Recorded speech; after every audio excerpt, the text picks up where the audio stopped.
Mon cher ami Benyamin Ouzi, je vois beaucoup les réflexions sur la prière, sur YouTube, les réseaux sociaux. Et là, je crois qu'il y a une réflexion importante par rapport à les religions. Mon cher Rav,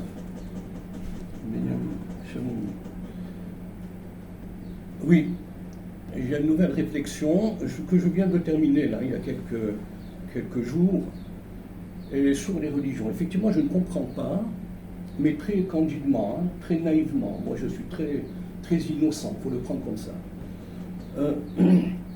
En ce qui concerne les grandes religions monothéistes, je ne comprends pas qu'on croit au même Dieu et qu'on s'entretue au nom de ce même Dieu. On ne s'accepte pas, donc il y a un problème de fond. Donc c'est ce qui m'a poussé à rentrer dans les écrits, mais très naïvement, et j'ai essayé de tirer l'essentiel qui me paraissait être susceptible de pouvoir créer un lien entre nous. Sinon il y a un problème. D'autant que, et c'est là où je m'adresse un peu à tout le monde, et je vous dis, si je vous disais, et excusez-moi, je lis un petit peu le texte parce que je ne me maîtrise pas entièrement encore, si je vous disais que tout est prévu à l'avance, vous me demanderiez où cela est écrit, ce qui est normal. Et je vous répondrai que dans le Talmud, le livre par excellence du judaïsme, c'est le Talmud, c'est le principal recueil, bon, avec la Kabbalah, etc., mais le judaïsme, c'est le principal recueil des commentaires de la Torah. On va pouvoir pénétrer la Torah à travers le Talmud. C'est ça la pensée juive. Dans le traité Shabbat, page 88b, il est noté que la Torah a été écrite 974 générations avant la création du monde. J'ajouterai toujours, dans le Talmud, il est noté, traité Nida, page 31-32, que tant que l'homme se trouve dans le sein de sa maman, il voit toute sa vie future qu'il devra assumer sur terre. Et pour être plus précis encore, je dirais qu'il ne se passe rien ici-bas sans que ce soit décidé là-haut. Cela se trouve toujours dans le Talmud, traité Choulin, page 7b. Tout cela nous permet de mieux comprendre ce que nous enseignent les Pirkei Avot, les maximes de nos pères, toujours dans le Talmud, chapitre 4, verset 29, où il est noté ceci. C'est malgré toi que tu es créé, que tu as été créé, c'est malgré toi que tu es né, c'est malgré toi que tu vis, c'est malgré toi que tu meurs, et c'est malgré toi qu'il te faudra rendre des comptes devant le roi des rois, le Saint béni soit-il. Alors, partant de ces écrits, je me suis posé la question, beaucoup de questions, mais en particulier celles qui concernent ces fameuses religions monothéistes. À partir du moment où elles croient au même Dieu et que rien ne se passe ici-bas, sans que ce soit décidé là-haut, vous avez compris la suite, il est possible d'établir un lien, puisque tout est décidé par lui. On ne va pas parler du libre arbitre, mais ce serait peut-être un sujet intéressant. C'est quoi le libre arbitre? Il existe, il n'existe pas. S'il existe, c'est quoi, etc., etc. Moi, ce n'est pas le sujet. Alors la réponse, elle est certainement oui. On peut établir un lien. Simplement, il faut y réfléchir religieusement, je dirais, en étant capable de ne pas vouloir imposer sa propre vision des choses, en étant capable d'être à l'écoute, en étant capable d'être de bonne foi, en ayant le désir d'interpréter différemment les textes sacrés, naturellement, chacun, les événements autour de nous, il faut les interpréter différemment. Ma lecture de ces textes s'est voulue simple, innocente, je l'ai dit au début, candide et sans a priori. Je vais donc à l'essentiel. Puisque rien ne se passe ici-bas sans que ce soit, vous avez trouvé la suite, décidé là-haut, c'est important, je le répéterai. Le peuple juif aurait donc eu pour mission, je dis bien pour mission, il y a 2000 ans, de ne pas reconnaître un de ses enfants en tant que Messie. J'ai nommé Yeshua ben Yosef ben Myriam, plus connu sous le nom de Jésus de Nazareth. Il fallait donc que ce soit ainsi et pas autrement, si tout est noté. À méditer, vraiment. En ce qui concerne la chrétienté, puisque rien ne se passe ici-bas sans que ce soit décidé là-haut, les premiers chrétiens, tous juifs, pratiquant un judaïsme orthodoxe, durant plus d'un demi-siècle, auraient eu pour mission, eux aussi, je dis bien pour mission, de reconnaître Jésus, Yeshua, Jésus, fils de Joseph et de Marie, en tant que Messie. Il est intéressant de savoir que, étant fils de Joseph et de Marie, il aurait pu être reconnu comme Mashiach ben Yosef. Pourquoi pas? Premier Messie, devant être condamné, d'après la tradition juive, avant le dévoilement du second Messie, le Mashiach ben David, dont le peuple juif attend toujours le dévoilement lors de leur rédemption finale. Chose intéressante, c'est que dans l'évangile de Matthieu, chapitre 5, versets 17, 18, 19, il est noté ceci. Parole de Jésus selon Matthieu. Ne croyez pas que je sois venu pour abolir la loi ou les prophètes. Je suis venu non pas pour abolir, mais pour accomplir. Car je vous le dis en vérité, tant que le ciel et la terre ne passeront point, il ne disparaîtra pas de la loi un seul iota ou un seul trait de lettre jusqu'à ce que tout soit arrivé. Celui donc qui supprimera l'un de ces plus petits commandements et qui enseignera aux hommes à faire de même sera appelé le plus petit dans le royaume des cieux. Mais celui qui les observera et qui enseignera à les observer, celui-là sera appelé grand dans le royaume des cieux. Ces affirmations n'ont pas été suivies à la lettre et pour cause, mais une raison positive apparaît néanmoins.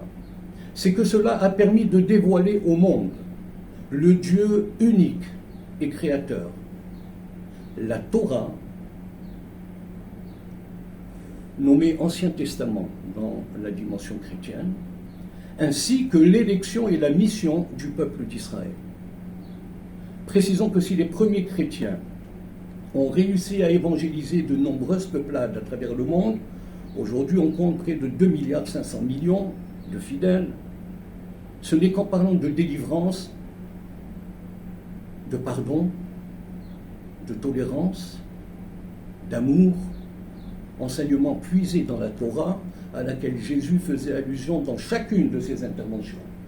Il ne pouvait pas parler, quand il ouvrait la bouche, dire autre chose que des paroles de Torah. Il faut se remettre dans le contexte, on ne parle pas de la chrétienté aujourd'hui.